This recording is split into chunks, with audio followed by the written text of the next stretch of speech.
Good evening, Patriots. How you guys doing? Happy Saturday. Happy birthday, Melania Trump. It's been kind of a busy day, but it got chilly out, so I didn't really do anything outside, so I paid attention to this crud all day. How you guys doing? Ready for some fun? Love and blessings to you all. Let's get into the news. Former employee of the Arizona Department of Agriculture under Governor Katie Hobbs has been arrested at the southern border for allegedly smuggling illegal immigrants. Let's take ourselves to Arizona and find out what's going on. Maybe it'll be warmer there. His name was Joshua Castro, and he was a fairly low level at the Arizona Department of Agriculture. A records check tells us he was a food inspector at or near the Nogales border with a salary of $44,000 a year, and he was wearing his uniform when he was arrested. But he is accused of charging a Mexican man $12,000 for a ride in a car north from the border and charging another man about $7,500. Court records show Castro was arrested north of Nogales on April 10th after Border Patrol agents saw him driving with two passengers in the rear seats of his car. Agents had seen Castro driving in the area the day before and recognized his vehicle. The passengers turned out to be two Mexican citizens who stated they just crossed the border. Governor Katie Hobbs' office sent us a statement that reads in part, the governor strongly condemns the actions of this former employee, and that this took place outside of work hours in the employee's personal vehicle. Republican State Senator Jake Hoffman sent us a statement that reads in part, it's no wonder Hobbs vetoes every piece of meaningful border security legislation when on her watch, her own state employee is being arrested and prosecuted for human smuggling. Yeah, that's never a good look now, is it? What is with all these state and federal employees hiding these murderers and rapists? Like, hey, you can come stay with me and my family. Like, we got a guest room. It's right next to my daughter's room. She's 10, like, come on over. My wife will make you supper. Ridiculous. And we go to Wisconsin now.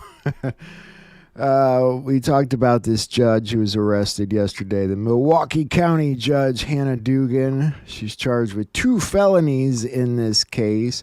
Tom Homan posted today, nobody should be surprised by the arrest of 2 judges. I've said many times in the past few months that people can choose to support illegal immigration and not assist ICE in removing criminal illegal aliens from our communities, but don't cross that line. If you actively impede our enforcement efforts, or if you knowingly harbor or conceal aliens from ICE, you will be prosecuted. Yep. Well, he's definitely been saying that quite a bit because we've been talking about it over and over and over again. But we'll look at what's going on in Wisconsin. A Milwaukee County Circuit Judge was arrested by the FBI today. She is now facing federal charges, including obstruction, for allegedly helping an undocumented immigrant avoid being arrested. The National News Desk, Jeff Harris, joining us. So this is actually not the only judge to be arrested this week, Jeff. Tell us about both cases. The federal government announced 2 separate arrests this week, Dee Dee. One of a current judge, Hannah Dugan, the other a former judge and his wife. Both are accused of assisting undocumented immigrants who authorities claim were violent criminals. Milwaukee County Circuit Judge Hannah Dugan arrested today for allegedly helping an undocumented immigrant evade arrest last week. The FBI is claiming that she obstructed the arrest or detention of an immigrant. FBI Director Kash Patel writing on X, the agency believes Dugan intentionally misdirected federal agents away from Eduardo Flores Ruiz, who was removed from the U.S. in 2013. And down go the judges. Yeah, we looked at that case in depth last night. Wisconsin Governor Tony Evers' administration has directed all state employees to assist illegal immigrants in invading ICE. Yeah, I don't know if I'd call it that exactly, but the document he put out today to his employees is it's a bit odd, like instructions on what to do if you encounter ICE or other federal agents at the workplace. Stay calm and don't rush. Ask the agent for their name and to see their government-issued badge. Verify their stated identity, why they're there, to see the documents. Tell them to have a seat in a public area, ideally in a space that is separate from the rest of the office. Call your office or legal counsel. Yeah, just go ahead and call the lawyer. Start with that. Do not do any of the following. Do not answer questions, including when an agent asks about someone you know or presents a warrant with an individual name. Do not give the agent access to any paper files, computer systems, without talking to your attorney. Do not give your consent for the agent to enter into a non-public area. Yeah, I suppose you could call that, I mean, it's not quite illegal, but it's kind of, he's riding the fine line, I guess you could say. And Fox News obtained some of the ICE arrests from Operation Tidal Wave, a massive operation in Florida, with ICE and Florida law enforcement partnering to make 800 arrests in 4 days, including a Colombian murderer, an MS-13 gang member, and 18 street members, and a Russian with Interpol red notice for manslaughter. Lovely. Operation Tidal Wave is still ongoing as Florida continues to partner tightly with ICE to cooperate with and enhance the Trump administration's mass deportation agenda. And they always put out footage with a little bit of music. We were making arrests. We were having fun. We brought a lot of handcuffs. That's kind of creepy. I didn't do that. Moving forward with the explosion in Iran today, at least 406 people injured. I think it's up to like 600 now, with unconfirmed reports suggesting at least 6 deaths. The explosion originated from containers in the port's wharf area. Iranian state TV cited negligence in handling flammable materials. It doesn't seem like it was any kind of attack, but the port has been attacked before. And so, we'll take a quick look here. They have some footage, of course. همین الان خدمات همه ماشینا رو ترکوند همه ماشینا ترکید این هم ماشین ماست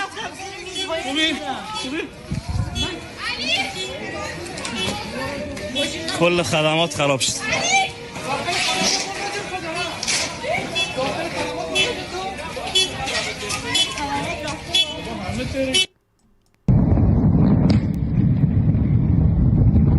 It seems like a large explosion for just some flammable materials, but I could be wrong there. It's pretty gnarly. And so while that is going on, Russia announced that they fully retook the Kursk region from the Ukrainian what did I say? Ukrainian forces. And we'll take a look what Putin had to say. Поздравляю весь личный состав всех воинских подразделений, принимавших участие в разгроме неонацистских формирований, вторгшихся на российскую территорию в Курской области. Авантюра киевского режима полностью провалилась, а понесенные противником огромные потери, в том числе и среди наиболее боеспособных, подготовленных и оснащенных, в том числе и западными образцами техники силами ВСО, а это штурмовые подразделения, спецназ, безусловно, отразятся на всей линии боевого соприкосновения. Полный разгром противника в Курском приграничье создает условия для дальнейших успешных действий наших войск и на других важнейших участках фронта, приближает разгром неонацистского режима. The neo-Nazi regime. He's just out and out saying it now, like he just doesn't even care. But it's very truthful. Yeah, there's a lot of good people in Ukraine, just like in any country, but there's also some gnarly crap going on there, like some horrible stuff. And Trump's not very happy. He says Zelensky has not signed the final papers on the very important rare earths deal with the U.S., and he says it's at least 3 weeks late. Yeah, that's not good. That usually gets you an F. This says Zelensky anticipates the United States will offer long-term security assistance similar to its partnership with Israel. He must be dreaming or like on drugs. He could be on drugs. He's probably on drugs. Trump kind of squared him out right there in the middle of everybody today at the Pope's funeral. Let's sit down. We need to have a talk, son. Let's sit down. I kind of like this one better, though, the baby seat picture. It looks more right. Zelensky, you're fired. And we'll take a look at a little video on that. We're learning that President Trump and Ukrainian President Zelensky had a meeting before the funeral began this morning. We have some brand new photos from that encounter that are showing them to you on the left-hand side of your screen. They are really startling images. The White House describes the meeting as, quote, a very productive discussion. We don't know many details about actually what the tone and tenor of it was. Another photo shows Trump and Zelensky speaking with France's President Emmanuel Macron, as well as the British Prime Minister Keir Starmer. Zelensky had previously expressed he would be willing to meet with President Trump when both leaders would be in Italy. However, President Trump would not share with reporters if he planned to do so. This morning's meeting is the first time the two leaders have come face-to-face since that February Oval Office meeting where Trump berated Zelensky for not demonstrating enough gratitude for American support in their Ukraine war. But, Clarissa, I mean, these images are extraordinary.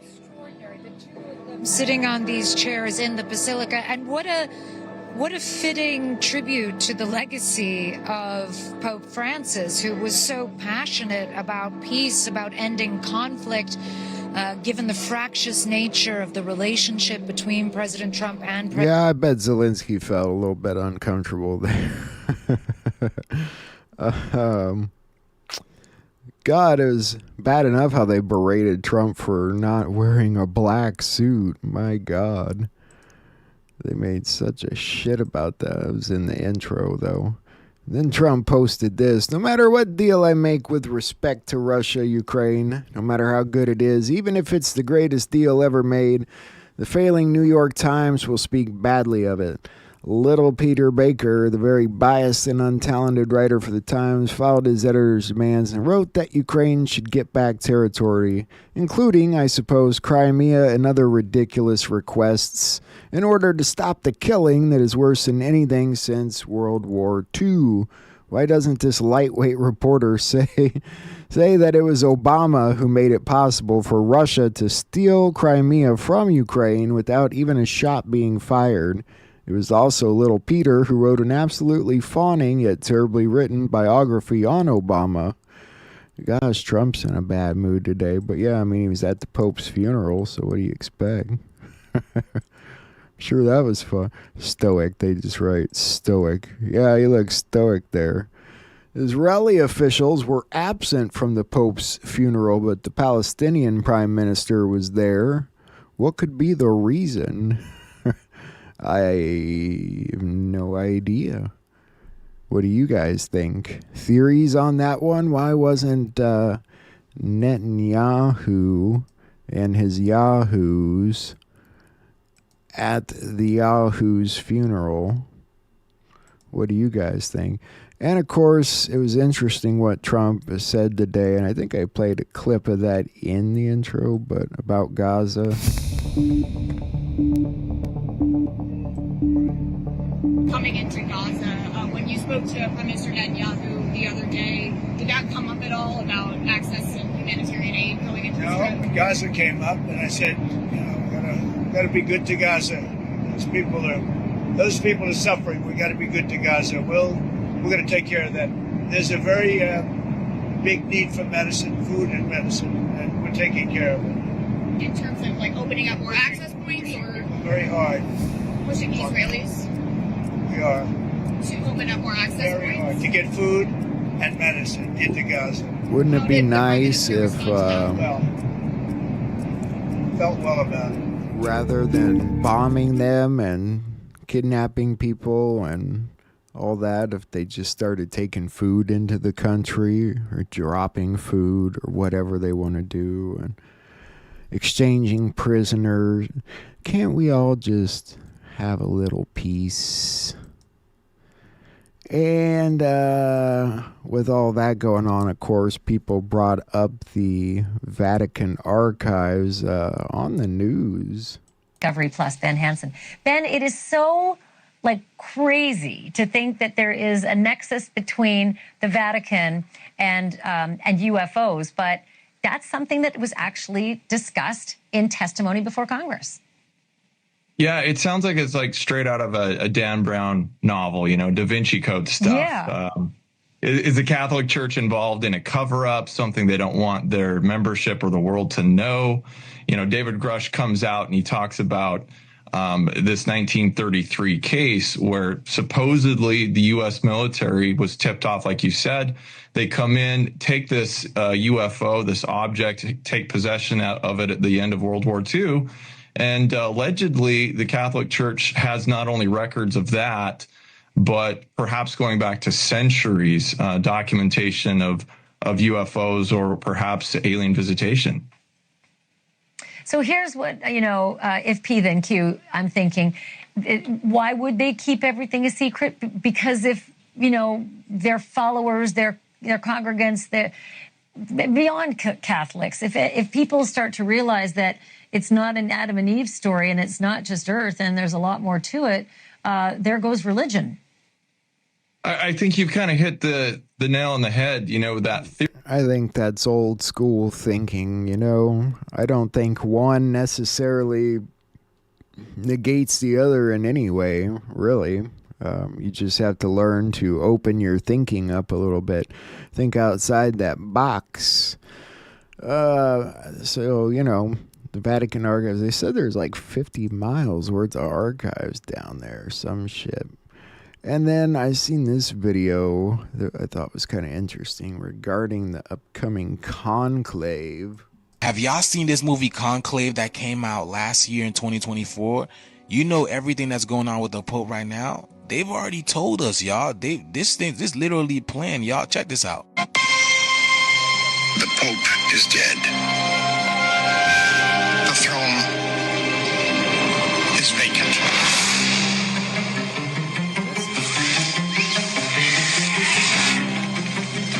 What happened?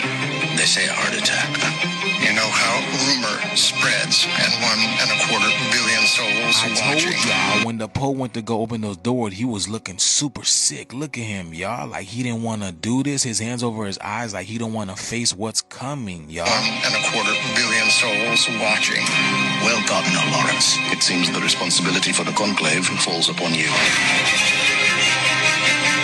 The supervision of this election is a duty I never thought I'd have to perform. They are sequestered, and they must be shielded from all news that may influence their judgment. You understand? Are y'all hearing all this? Are they trying to keep something from us? No sane man would want the papacy. The men who are dangerous are the ones who do want it.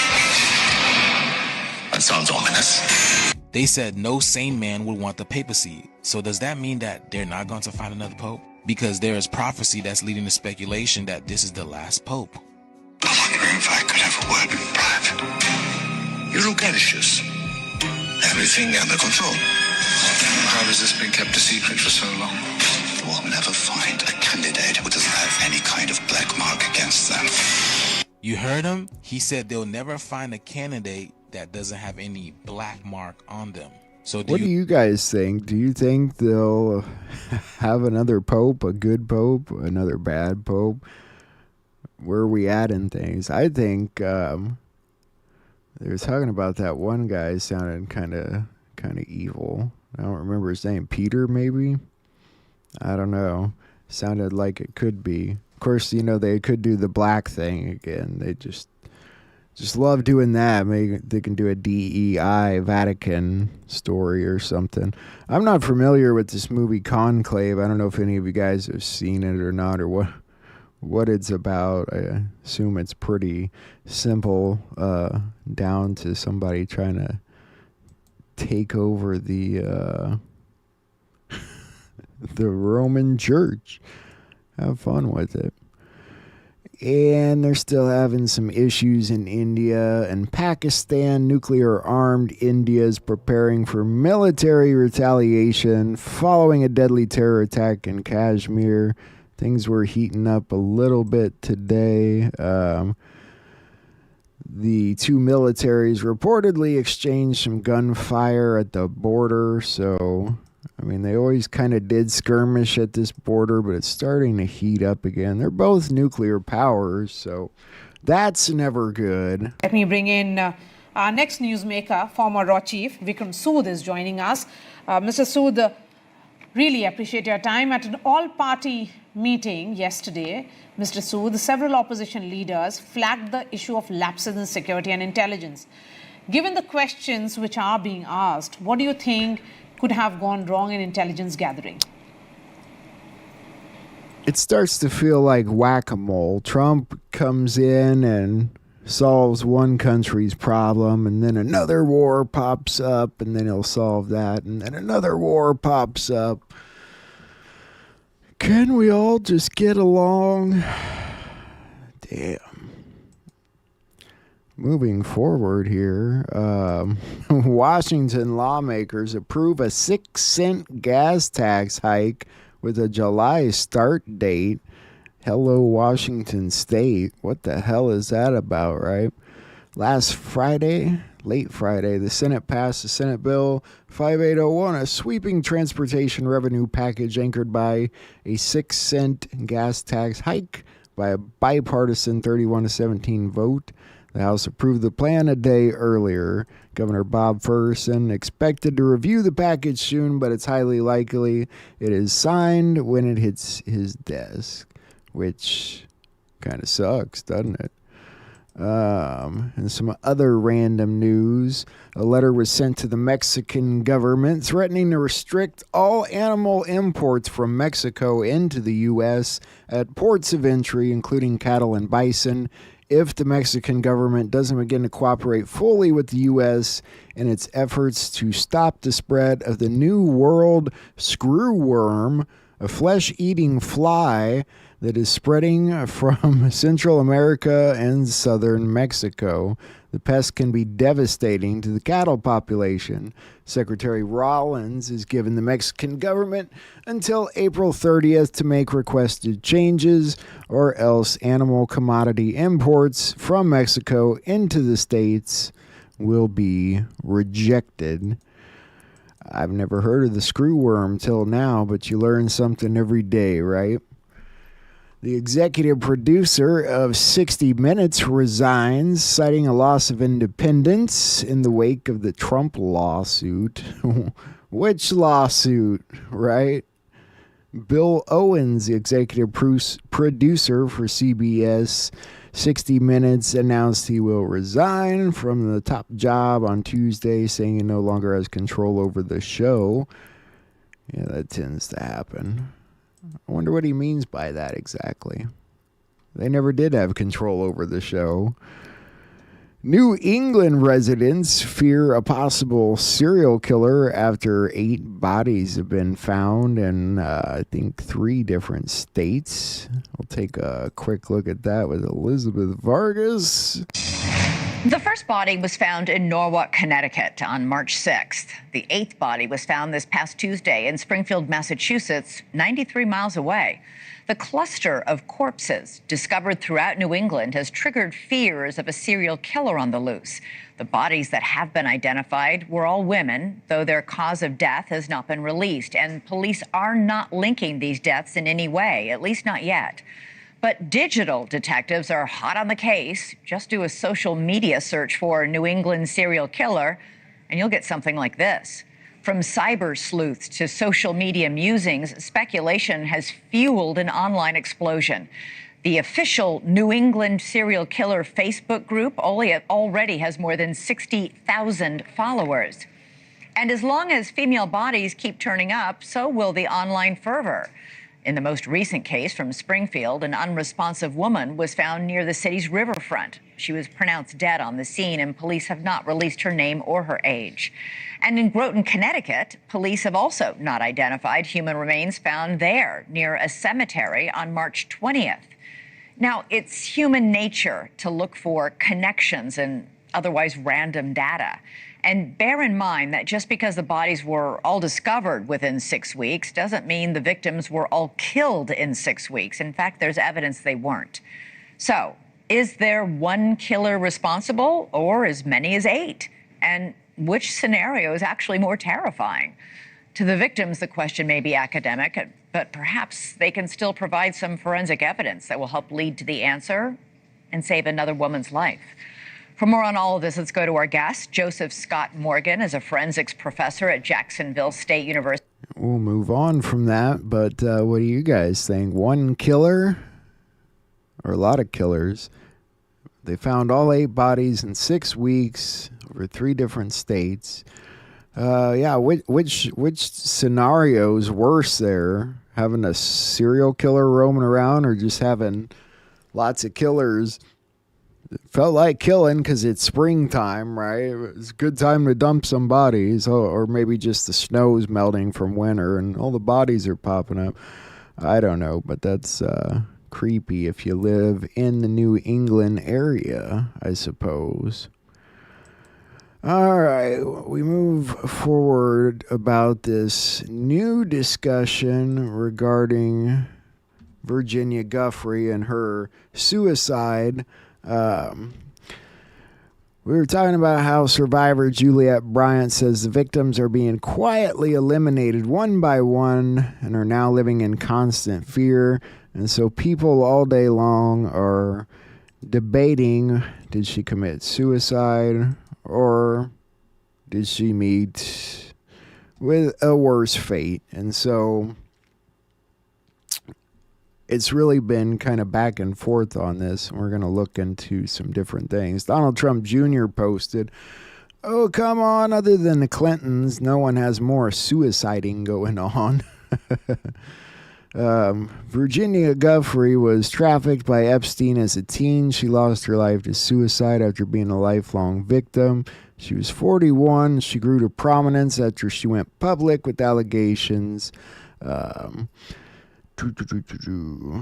Let's move forward and some other interesting stuff around this case. So we know that weeks ago there was this alleged accident where she was supposedly hit by a bus, and this was something that somebody posted. She was also a victim of domestic violence by the husband she was in a relationship with for 22 years. The latest violence report made January 9th of this year consisted of a broken eye socket as well as a broken sternum and more. It was an elderly lady driving, and Virginia was a passenger when the school bus hit them at more than 49 miles per hour. The bus driver's statement, it was the elderly lady driving, and report was made. The insurance adjuster had said the internal damage done to Virginia, including the need for dialysis, would be consistent with an auto accident. The brother said that accident may have saved her life in a way. He wasn't sure if the injuries were due to the abuse or the accident, because that many years of being abused would take a toll internally. He said one more episode of abuse probably would have been the end of her. The brother said Virginia's husband went and got a restraining order against her first before she could go, probably due to her injuries, which made it so she wasn't able to see her kids. When the husband was asked for a statement, he said that the ongoing legal proceedings with restraining order made it so he can't make a statement at that time. Her brother also said that while in the hospital, she was medicated on pain medication and intended for the message about having 4 days to live, etc., she sent out to be directed at someone in particular, not the world. So obviously she didn't die in 4 days of those injuries, but there's also some conflicting reports about the accident. Authorities later indicated to CNN that no injuries have been reported following the crash, and Giuffre's family said in a statement through the representation on Tuesday, Virginia thought she had posted the message on her private Facebook page. However, Giuffre's family and spokesperson claims she was seriously injured, hospitalized, and in serious condition. And so, not questioning whether the crash happened or not, but you could question, number one, she's in a clearly violent relationship. He broke her eye socket back in January. So that's one thing you got to look at, aside from suicide. And then you get into this Epstein stuff here and possibly being a target of that. Prince Andrew's former girlfriend, Lady Victoria Hervey, reacted to Virginia Giuffre's suicide by posting, "When lies catch up to you, there's no way out." Just 2 hours later, she announced on Instagram that she was pausing her posts about Giuffre for the time being. She repeatedly branded her a liar and a con artist, standing firmly in defense of Prince Andrew. She also previously posted a photo of herself alongside FBI Director Kash Patel. So this is where this starts to get kind of weird, okay? So this is Kash Patel with Prince Andrew's former girlfriend, who was calling Virginia Giuffre a total liar and con artist. I swear this gets more and more interesting. And wait till we get to the videos, because, you'll learn some stuff in there.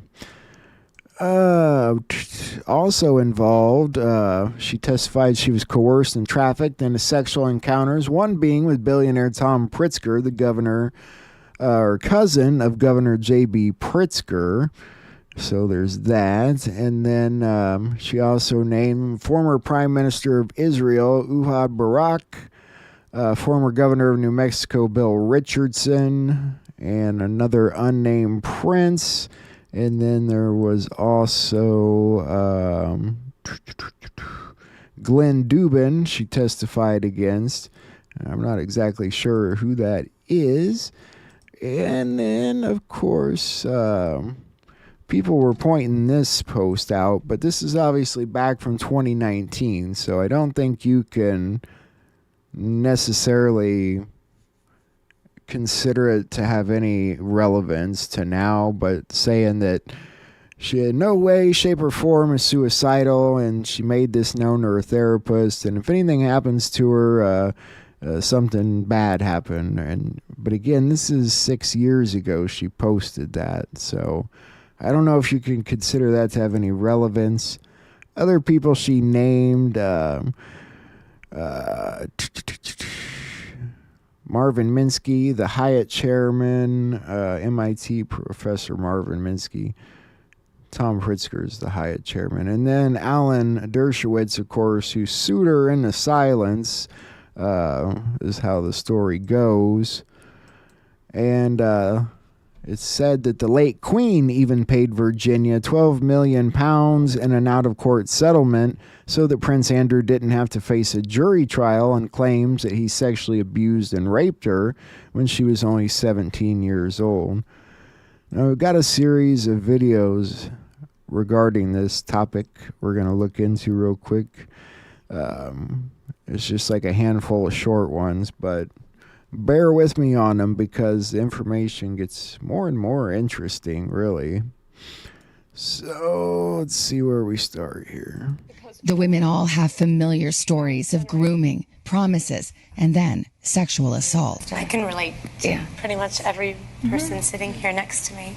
Virginia Roberts Giuffre says Epstein associate Ghislaine Maxwell recruited her one summer when she was working as a locker room attendant at Mar-a-Lago. In her first broadcast interview, Virginia tells NBC News what she has previously alleged in court filings, that Epstein directed her to also have sex with a number of powerful men, among them Britain's Prince Andrew. He was an abuser. He was a participant. Virginia says she was 17 when this photo was taken with the prince in Maxwell's London townhome, next to the bathroom, where she says he sexually abused her. What happened? The first time in London, I was so young. Ghislaine woke me up in the morning and said, "You're going to meet a prince today." I didn't know at that point that I was going to be trafficked to that prince. And then that night, Prince Andrew came to her house in London, and we went out to Club Tramp. Prince Andrew got me alcohol. It was in the VIP section. I'm pretty sure it was vodka. Prince Andrew was like, "Let's dance together." And I was like, okay. And we leave Club Tramp, and I hop in the car with Ghislaine and Giuffre, and Ghislaine said, "He's coming back to the house, and I want you to do for him what you do for Epstein." I couldn't believe it. Virginia says the abuse moved from the bathroom to a bedroom. He wasn't rude or anything about it. He said, thank you, and some kind of soft sentiments like that, and left. I just couldn't believe it. I couldn't believe that even royalty were involved.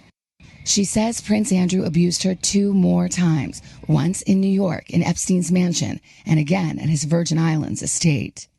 Prince Andrew, of course, denies that this ever happened. He denies that it ever happened, and he's going to keep denying that it ever happened. But he knows the truth, and I know the truth.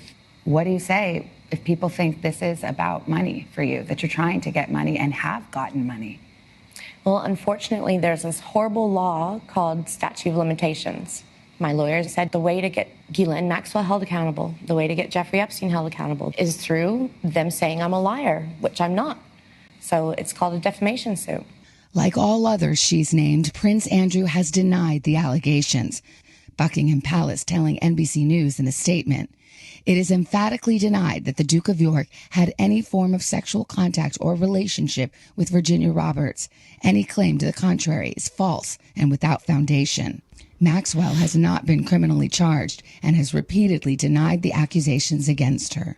I was pretty surprised to find out she was recruited from Mar-a-Lago by Maxwell, and I wonder if that's the incident that ultimately got Jeffrey Epstein kicked out of Mar-a-Lago. But I still have a few more of these, and then there's some new Wano Savin we'll watch here after a few more news stories. First, I want to get through these because they do get interesting. She says she met you in 2001. She dined with you. She danced with you. You bought her drinks. You were in Tramp nightclub in London. And she went on to have sex with you in a house in Belgravia belonging to Ghislaine Maxwell. Didn't happen. Do you remember her? No. I have no recollection of ever meeting her. I'm convinced that I was never in tramps with her.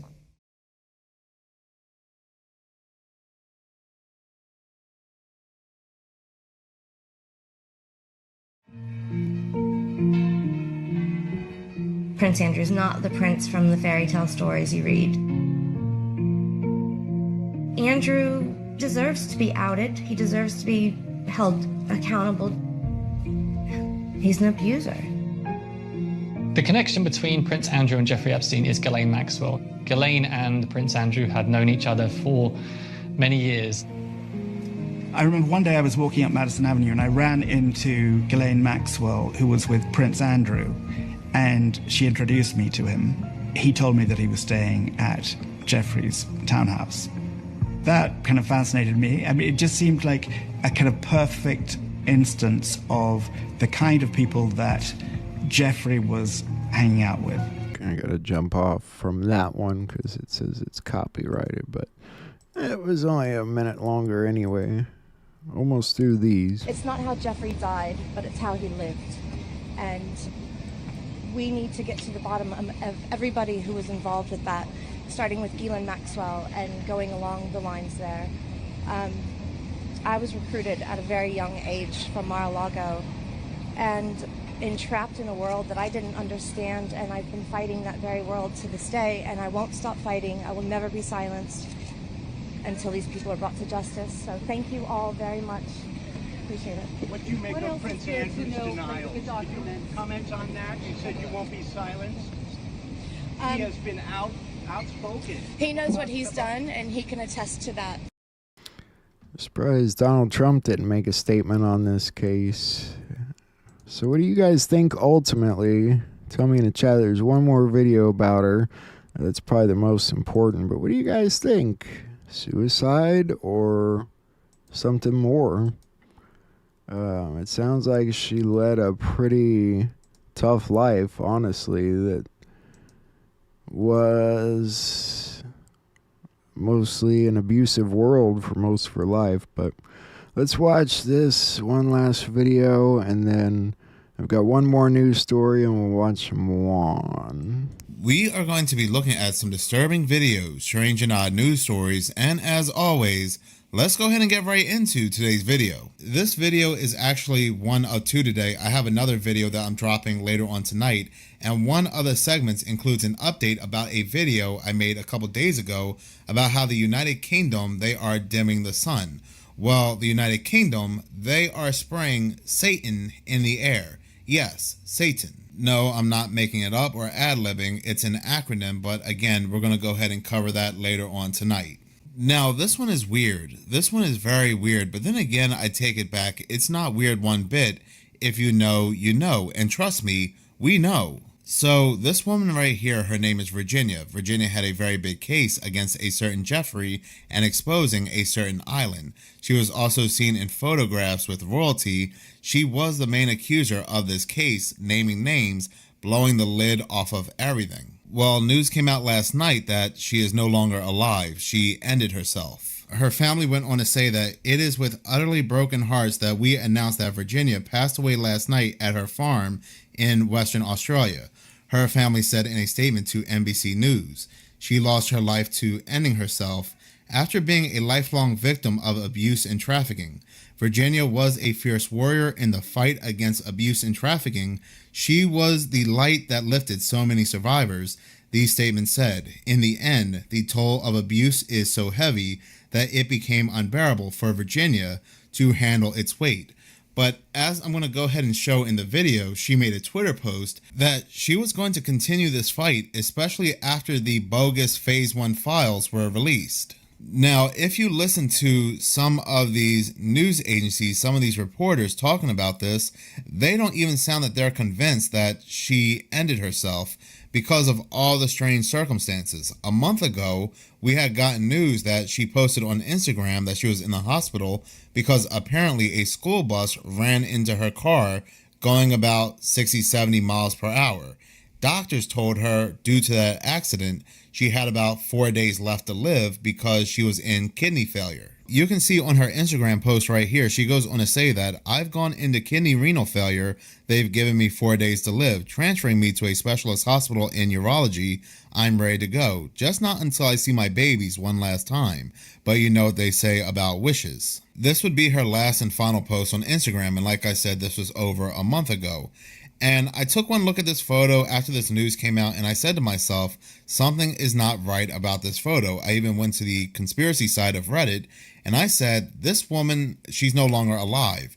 They are making it seem like she's making this post, but somebody's making this post on her behalf. We are possibly looking at her corpse in this photo. Just something's not right about it. She's not even attached to any hospital equipment.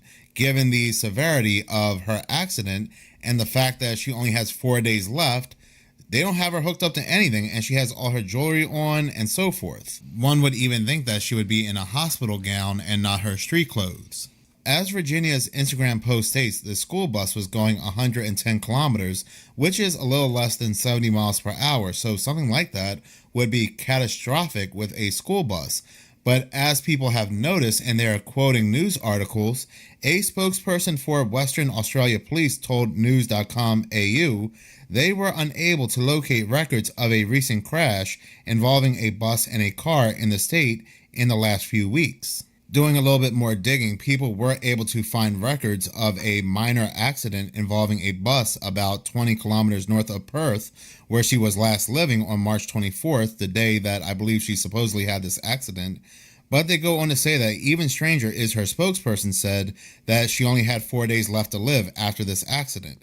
And nobody could find a doctor saying otherwise. There was even news articles that came out that stated that there were no injuries in this crash involving the bus and Virginia. So why is she in a photo where she's all bruised up? And she's saying, and also her representative is saying, her spokesperson is saying she only has 4 days left to live. There was never any confirmation that she was even in the hospital to begin with.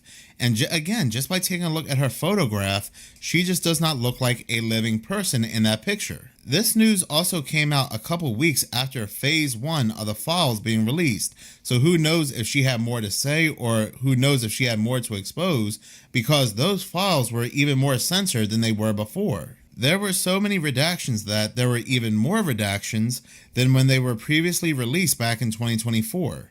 And then a couple weeks later, we get this news that she was hit by a school bus and this very odd picture. Matter of fact, after those phase 1 files were released that everybody thought was BS, I guess she had more to say and more to expose that they wanted swept under the rug, because she would make this Twitter post on March 2nd, only a few days after those files were released. She would go on to say that, "Thank you kindly for your support. I have needed time to heal from so many scars, being meticulously ripped open, bullying, death threats, and subsequently facing death in the face. It is no longer my time to rest.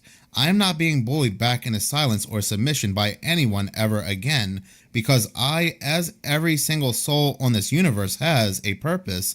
I respected the law and have always believed that it takes a higher calling to protect and defend others, but bureaucracy has always limited their capacity to truly protect and serve. I don't blame them, but I will not let this stop me from trying to expose the truth about a certain list until my very last breath. I will always stand by all sisters and brothers around the world that stand in solidarity with those who fought to make the world a better place than we found it. One day, one step, and one breath after another. Warmest regards." But a day before that post, she would make another post expressing her disappointment about the files. She would go on to say that the disappointment we feel as victims is profound in what is supposed to be a democratic society. Where are our rights to freedom of information in MAGA America? It's disheartening to witness what feels like a dog and pony show turned political stunt. True democracy should embody freedom, yet we continue to find ourselves trapped in a system that overlooks our struggles until it's convenient for those in power. The post goes on to say that as taxpaying citizens, we have earned the right to trust our elected representatives. It raises uncomfortable questions. Does justice only apply when it suits certain agendas? I certainly hope that phase 2 of the files will not follow the same path as its predecessor, but instead provide transparency and honesty about the evidence that has caused so much suffering. And she goes on to pretty much say how she's going to be a fighter in these files. Now, and she would also make this post right here. I am making it publicly known that in no way, shape, or form am I the type to end myself. I have made this known to my therapist and GP. If something happens to me in the sake of my family, do not let this go away and help me to protect them. Too many evil people want to see me quieted. Now, the thing is, when she made that Twitter post, that was over 5 years ago. That was back in 2019. Yes, people can change, their mental states can change, and so forth. But given the fact that she made that other Twitter post just a month ago, a few days after the redactions came out, it kind of does look very suspicious. It sounds like she had a lot more to say and a lot more to expose. There are even some people suggesting that she is still alive, that she is just in protective services because things are really about to hit the fan when it comes to this case. But given the fact of everything we saw with the Phase 1 files, I don't think I'm really buying that. I think the Phase 1 files made everything look a whole lot worse for them, and I really believe they're now scrambling to try to do everything they can to tie up loose ends and really sweep this entire case under the rug now. We are now in a time where they are tying up all loose ends. I made a video about a couple months ago where a man who shot up a certain pizza place, anybody remember the pizza story back in 2016 in emails? Well, that man who went there and shot the place up, and oddly enough, he only targeted the computers. Well, police pulled him over in his car, fired on him, and ended his life. I don't believe there's any real person out there that believes that she ended herself besides bots. There are bots out there that are flooding the comment sections of these channels saying that she had mental problems and of course she ended herself. Many of us, about 99% of us, believe that something shady is taking place here, to the point that a lot of us are now calling for all of the files to be released, unredacted. Yeah, I don't think anything shady happened. She definitely was mentally unstable if you're going by those posts. It doesn't mean she couldn't have went into witness protection or something, which I think would be more likely than him coming after her, just because, I mean, I would think she would have already testified in court about her stuff already. B, I mean, I'm not sure why she wasn't already in witness protection.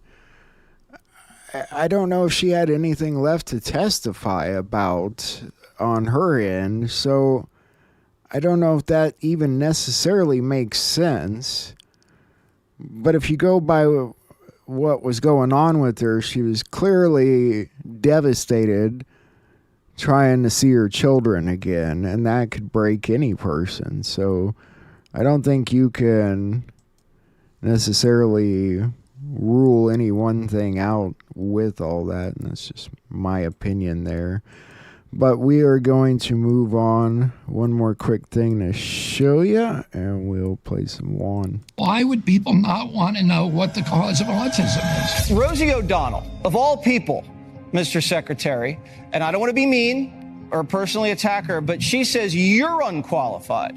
You don't know the science, and you should be fired. What do you say to Rosie?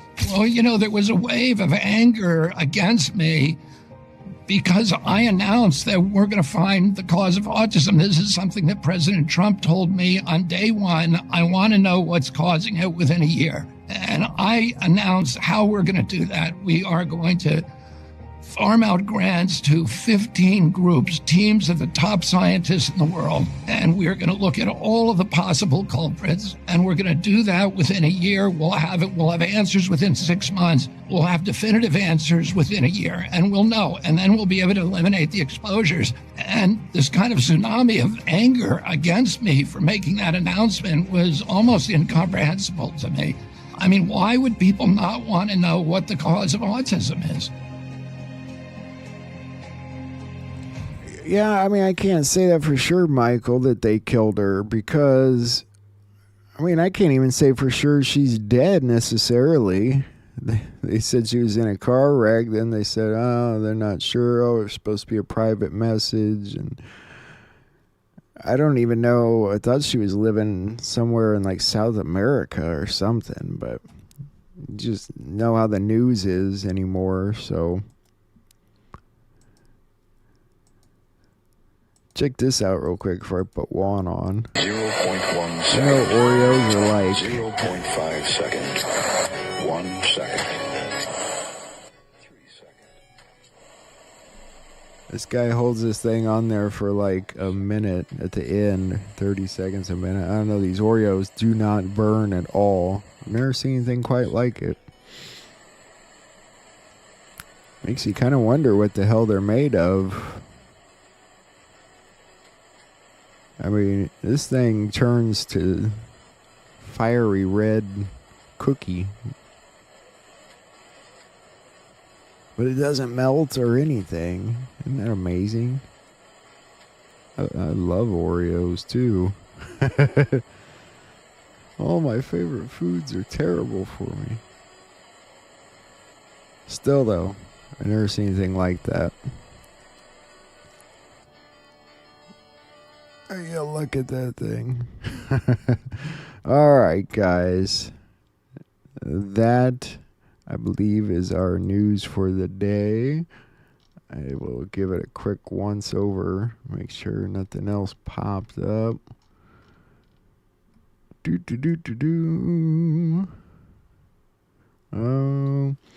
always more. Florida judge who oversees substance abuse cases arrested for a DUI, possession of drug paraphernalia, cocaine in his wallet. So there's another judge arrested in Florida.